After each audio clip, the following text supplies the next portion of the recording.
right. So welcome everyone. Welcome to Facebook Live, Live with Leadership for ACPA. My name is Dr. Craig Elliott. My pronouns are he, him, his, and I am honored and so excited to be joined by my fabulous friend and co-host, Dr. Tanya Williams. Wouldn't it be great if we actually did have a show?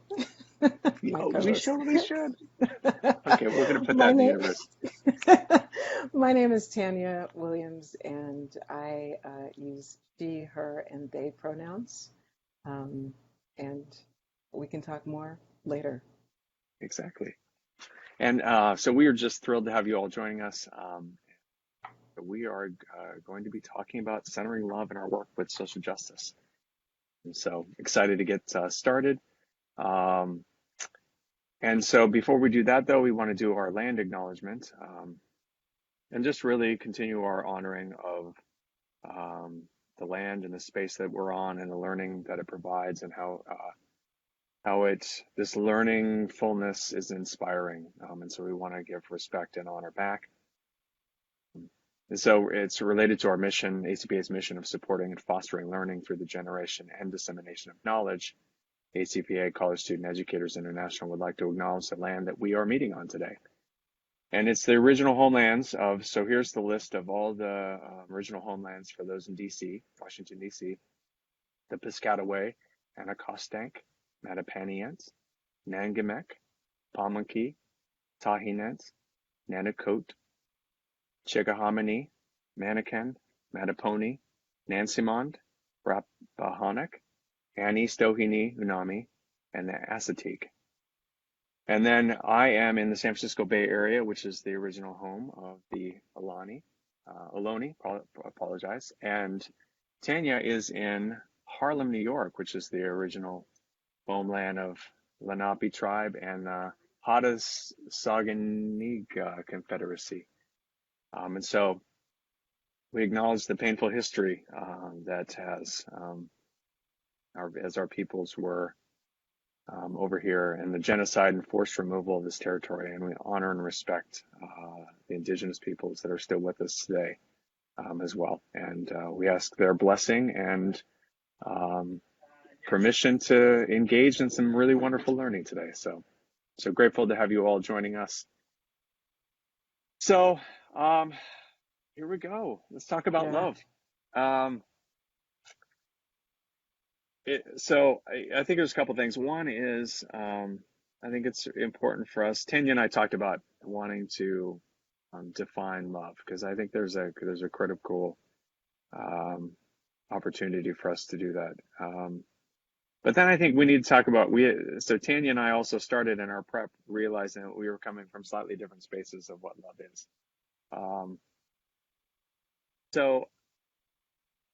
So let's start there. I think that would be a great place, and we can do a little fishbowling of our conversation. Yes. I was entering this conversation about love, about this really critical energy that was important for us to, as we're caring for each other, that we can't really do this work without caring for each other, and that's reflected in a number of places. Bell Hooks primarily. And the strategic imperative for racial justice and decolonization that ACPA put out talks about centering love as a part of it. But I was really coming into this as like, this is about loving other people, that entering this work and wanting change for the world is about love of others. And you had this profound, like that I've still, it blew my mind. So Thank you for saying that it's profound. I actually don't think it's all that profound. It feels very true to me, and then has been backed up by a whole bunch of people. Our conversation, I was basically saying that love for others only comes through a love of self, or a love for self. That came by way of some reading that I was doing, that Bell Hooks was talking about love and belonging, and how we can never really feel that place of belonging and show up authentically if we can't access that in ourselves. And you know me, I'm always looking and trying to understand what oppression has done to people internally, and so the internalized piece. So that resonates with me, that oh, like our belonging, our love for others, our want to be connected to others is only going to come by way of our own acceptance and our love for ourselves. And, you know, that's hard. Yeah. Yeah, that's so hard. I mean, and it's easy. I mean, so in a couple ways. One is I think that there's a vulnerability there that asks us to be vulnerable with ourselves, which is difficult. And I think it's in some ways it's easier for me to practice loving others and not loving myself. Um, and there's a fear there too that I feel like if I spend too much time loving myself, that I'm not that it's that kind of navel gazing and I'm not paying attention Yeah. to um, the others and the community that needs to be created. And um, yeah, Yeah. I think when we um, get into a conversation about centering love in a justice movement, uh, yeah, and know that the self-love that I'm talking about is not the navel gazing, you know, wimpy. I think of it about it as wimpy love. Um, and I, you and I are both Avengers and superhero lovers, and so I picture, you know, uh, Hulk throwing that wimpy love around. It's like wimpy love. No, that's not what I'm talking about. Not only is it not wimpy love, like the self-love that I'm working on with myself is really digging in and trying to explore the places where there are holes. I think of India.Arie and her shirts that say worthy. You know, that's a meditation on me holding that I am worthy and that a system of oppression has tried to teach that out of me. And I'm trying to grab that back. But at the same time, you know, I think that builds that foundation where I can actually look at another human being and hold them in their worthiness while they do like ridiculous things. And because I hold them in their worthiness, their wholeness, and my love for them, that's not wimpy love.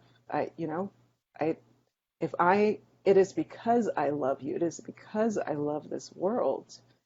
It's because I love humanity that I fight for justice. That is what drives me. Wow, you shouldn't have brought me in because I'm like, ooh. I'm like, oh, Craig, you knew. I did. Yes, yes, and like it is.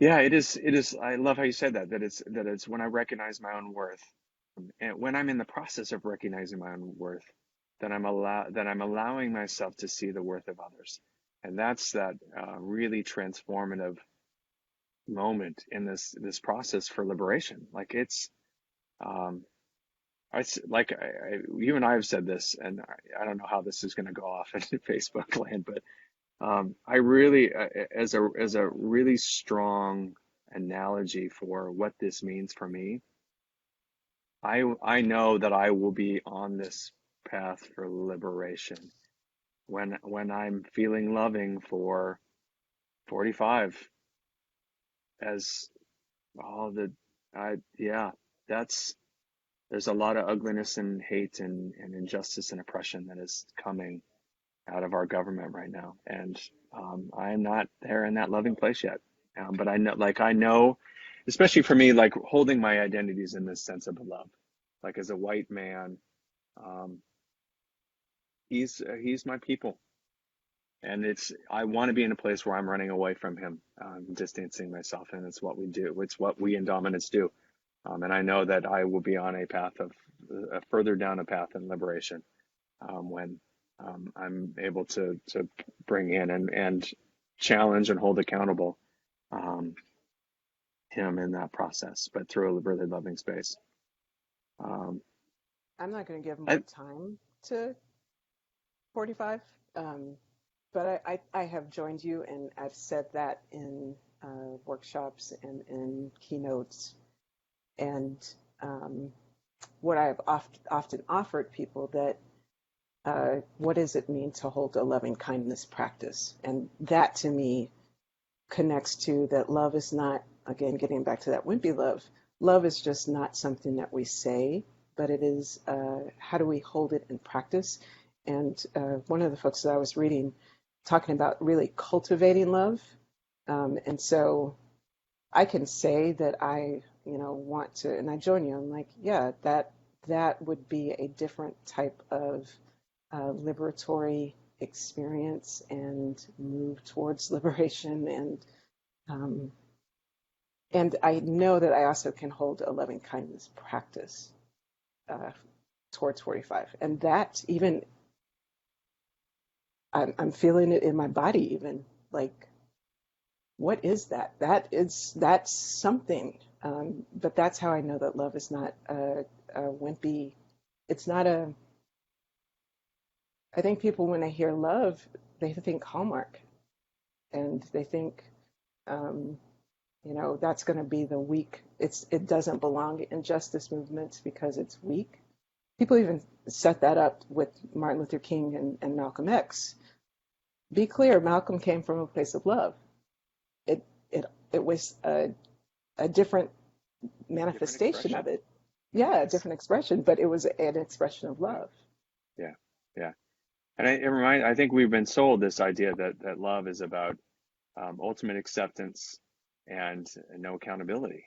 And I think we're offering, and we're challenging ourselves and others that this is ultimately about accountability for these principles, and that I love you enough to have the hard conversation with you. This love inspires, it gives me the courage I need, gives me the energy to be courageous with you, to have that conversation. And you with me, of the the mistakes and the mess and how we're still wrapped up in this system, and how I still perpetuate this system um, Hmm. on a daily basis, through word, thought, deed, feelings. Yeah. Um, and it's love that allows us for you to say, hey, Craig, this didn't feel good, or I'm wondering about what's behind this. And then we can have that conversation.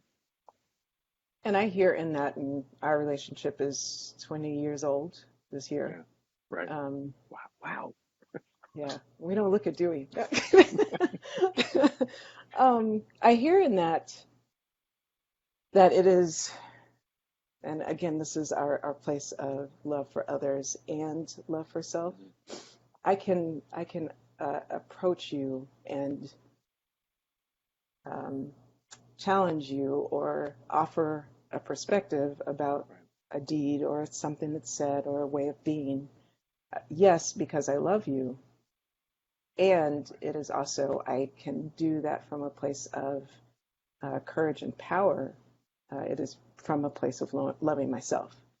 Yeah. If that Yeah. is towards, if that word, deed, or practice is towards me, I love myself enough to say, hey, Craig, Mhm. your whiteness is showing. Or, Right. hey, Craig, your maleness is showing.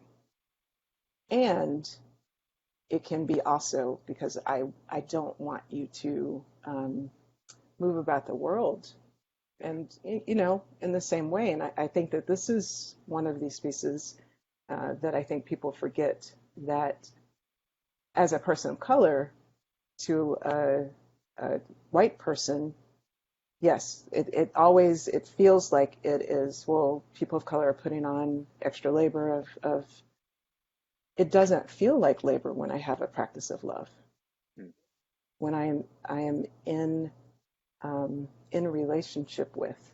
And on the flip side, and Yeah. you've done this, I can think of many white people in my life who I have relationship with and who I know have a practice of love, um, have also helped me see the places where the internalized oppression is manifesting.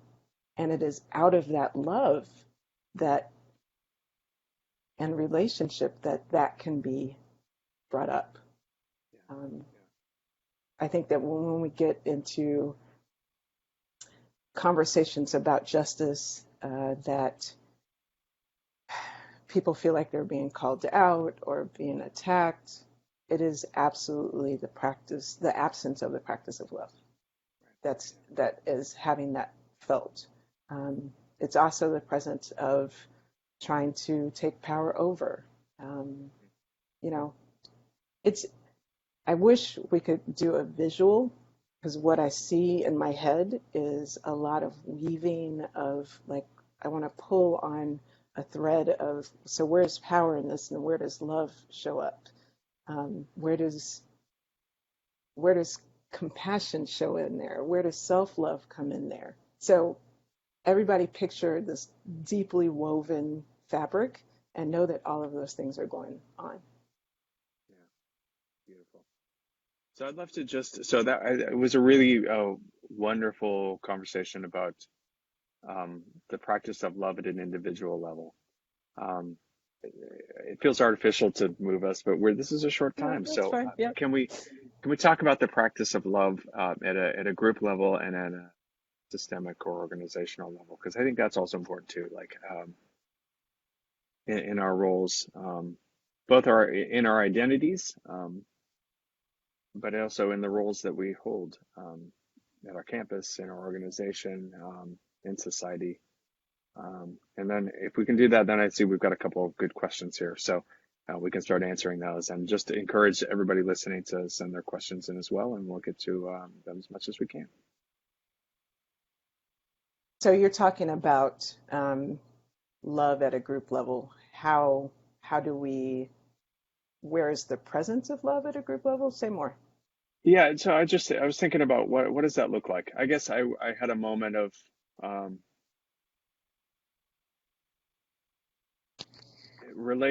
we were talking about the relationships built on this authentic, empowered, accountable, loving practice, and how really powerful that is. And I had this moment of like, yes, I want to have more relationships based in those spaces, and that's not going to stop oppression. That's a really important part. Right. That Yes. is a whole new model for how we live and exist and be in community, which I think is transformative. Um, but I didn't want us to walk away. I was afraid that I was communicating the message that that's really what we're saying. Just let's love each other more. Um, Yeah.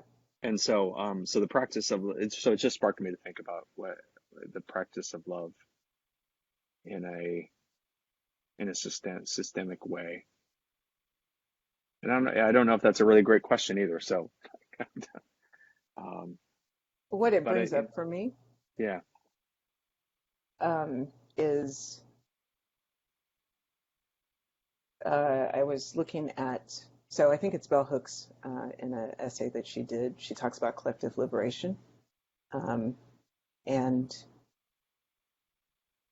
so it's what it brings up for me, and this is not a complete thought at all, um, that we talk about white culture sometimes and the way that white culture has been embedded in so much of what we do and all of what we do um, is driven by that individual and to move into seeing uh, the world as a society, as a group, as connected, as a collective. So I do random things when I walk down the streets of New York. Not random, it's mostly random in my head. But one of the things I did was that I left the show last night. I had the blessing to and gift and ability to go see a show last night, and I walked out, and people are moving through the city. I have recently torn my meniscus, and so I'm moving a little bit slower. And New York is not a very able.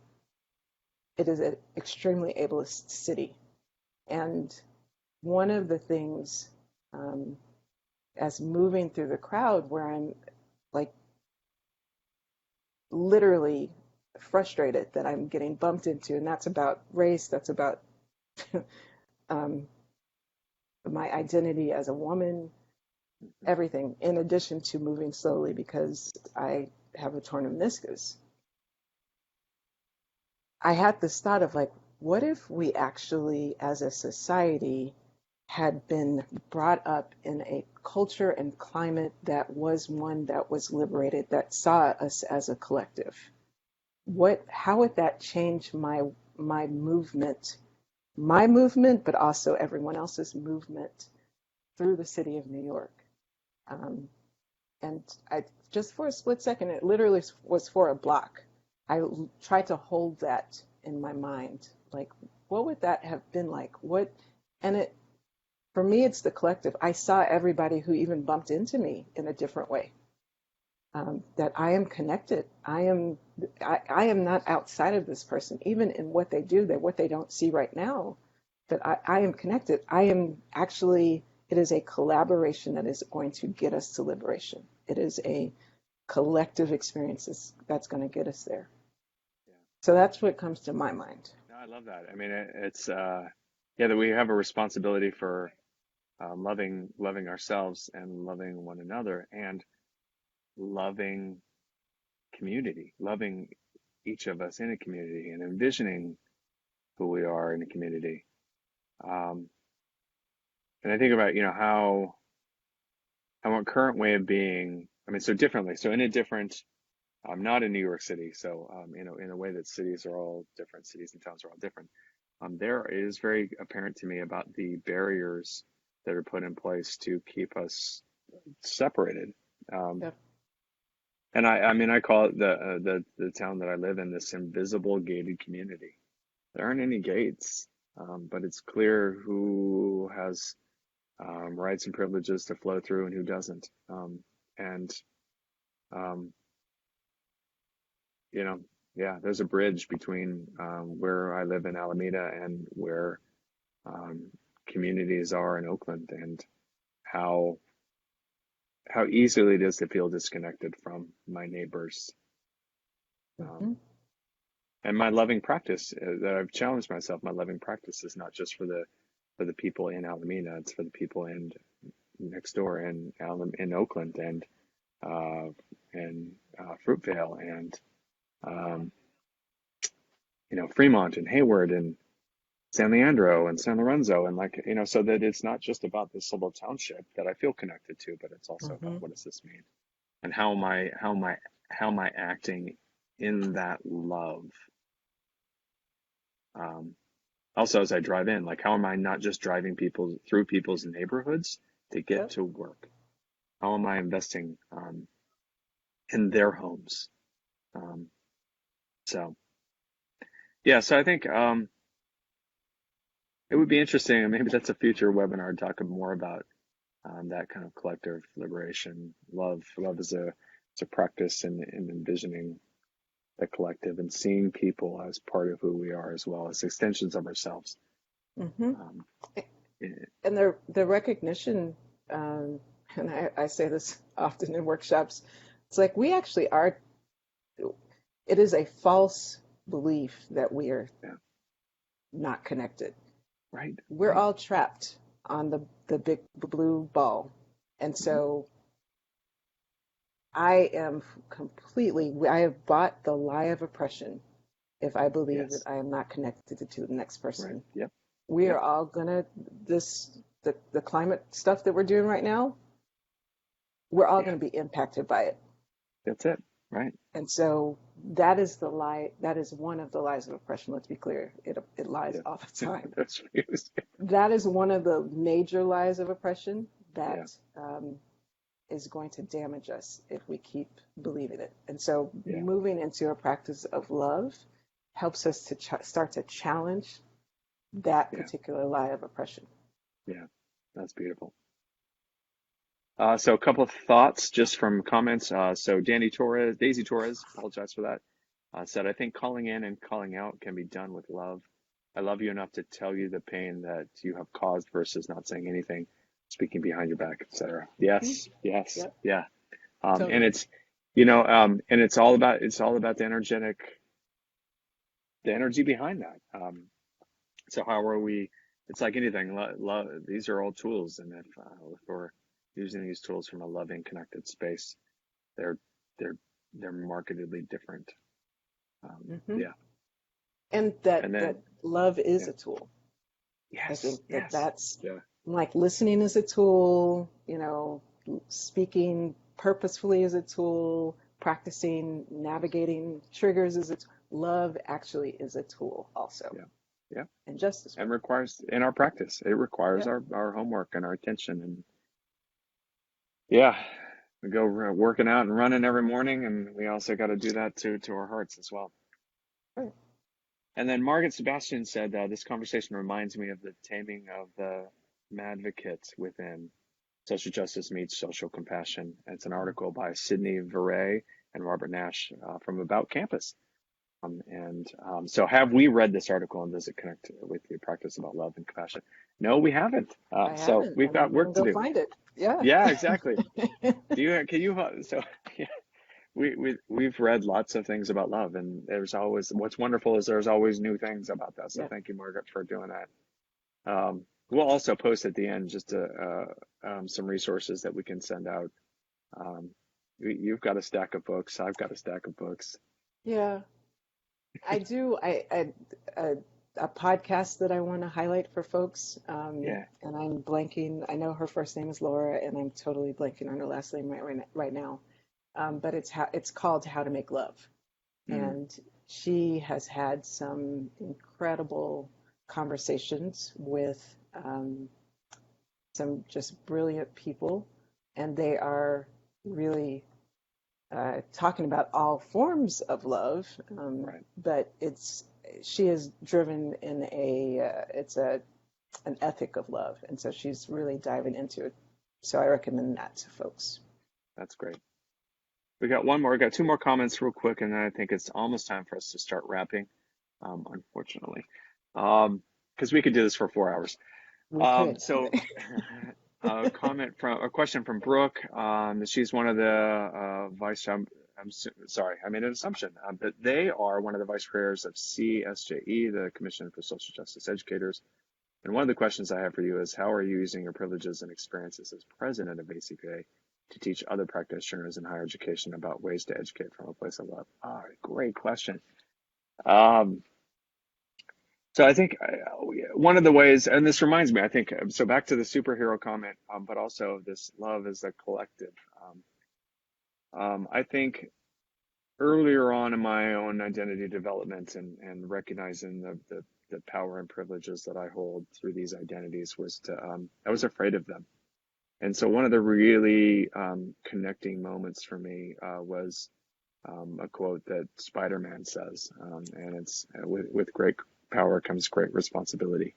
And so that was an inspiration for me to be courageous enough to use my power for good. And I don't like that I have this privilege, this unearned privilege and power. And until I can change that, how can I use that to further liberation, further love and further liberation? And so I think that um, one of the ways is that I try to use my power in ACPA, the power the power and privilege that comes with the role of president, but also with my own identities is to ask questions that need to be asked. So I think there's me being an accomplice toward liberation and change. That's not speaking for others, but trying to create spaces where we can all have these conversations. But I think it's also me doing my part, that not waiting for others to ask the question that needs to be asked. But I think a big part about it is also trying to role model having these conversations in public. And I will say that there aren't many role models, white male leader role models that I have where we are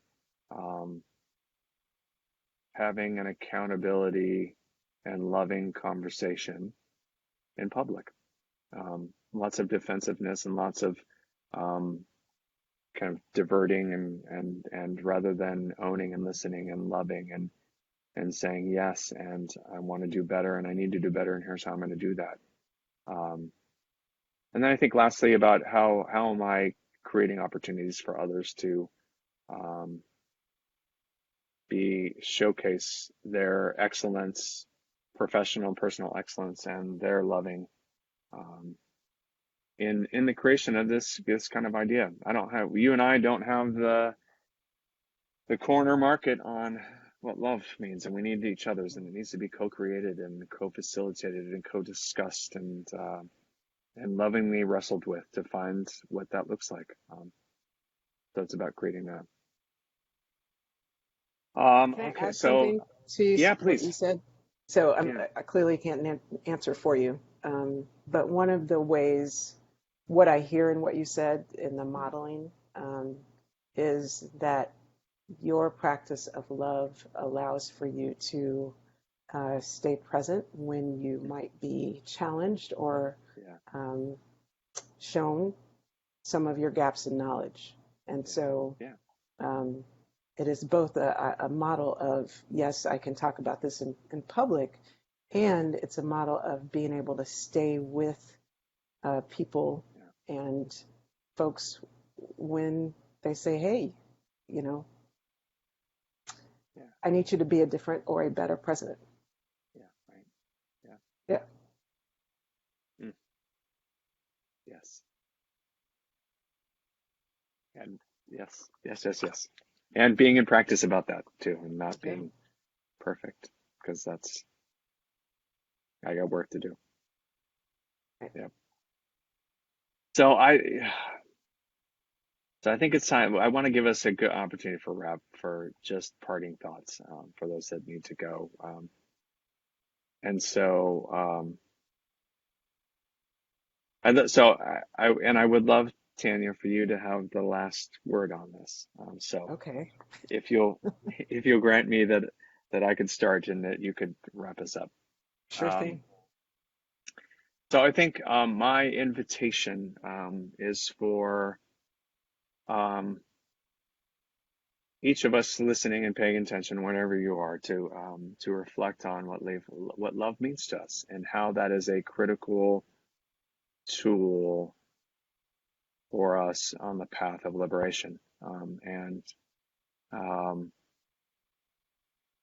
and I would say, like, how and finding, I would say, find one day, identify one moment where where each of us are acting out of love. And if we already easily find one or two or five, then let's do one more. That it's about um, putting more love out in the world and being and practice, continuing our practice, because our world needs more love. So that's my offering. Here, I agree. Um, the thing that's sitting with me in this conversation, and I had talked about how uh, I really wanted us to embrace a practice of meditating on love, Mm-hmm. and literally feeling what that feels like in our body, Yeah. and to do a walking meditation through your campus, Mm-hmm. as you meditate on love. What does that do for your experience of the people around you and the people that you're sitting in meetings with? Does that actually raise that voice and that courage in your heart to say the thing that you have been afraid to say? Does it give you more space to actually take in someone else's hurt? Um, that feels like a really strong call to action. This conversation has opened up something else in me. I really am struck by how there are so many pieces of what we've learned what we've experienced in our history, what we're experiencing now, um, that has just created, like, shut down, like literally closed in, um, our experience of love, experience of, and like brought, like the fact that love across difference was legislated as illegal, for us to really understand all the ways that love has been shut down in history. Right. Because I'm the wondering in my mind is, if we don't understand that, can we actually do something different? Right. Yeah. So that's what's sitting with me now.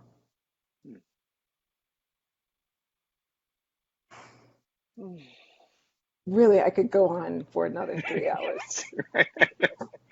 I'm just getting So started. yes, just starting. Oh, I know. So, thank you. I would just say so, and there's wonderful comments on there, and so I will say we haven't been able to get to everybody's comments and questions, and so we make a commitment. I make a commitment, and I invite Yes, I you, will join you. Tanya, to join me. That we will go into the Facebook space and try to continue our dialogue there by engaging some of these questions and trying to see what we can continue to add. Um, but this is a wonderful start, and I'm grateful for you both personally in my life, but grateful for your time today um, to be in the conversation and in loving conversation about love Yes, and our critical practice. yes. Thank you And for inviting me to this. my pleasure. Yeah. As we've And said, joy of my week. yes, exactly. And thank you all for participating, all of you listeners and observers and takers in of this energy.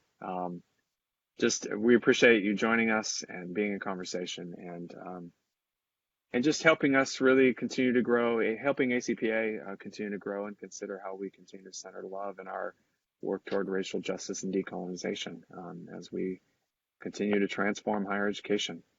That's our vision for who we are and the work we want to do. So look forward for more webinars that are coming out, as well as just encourage you all to join us in Nashville in March 2020, where we will continue having the conversation about love. Um, so just thank you all for your wonderfulness and have a wonderful day.